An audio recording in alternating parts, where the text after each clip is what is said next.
Hi and welcome to today where I'll be showing you how to make some nice crochet hooks with polymer clay.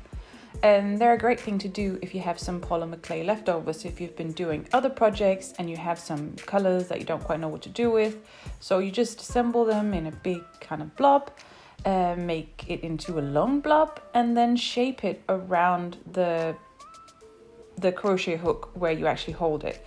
And then you have to make it as tightly around the crochet hook as possible. You can, roll it a little bit around, but make sure that it doesn't get too loose so the crochet hook kind of gets loose inside it.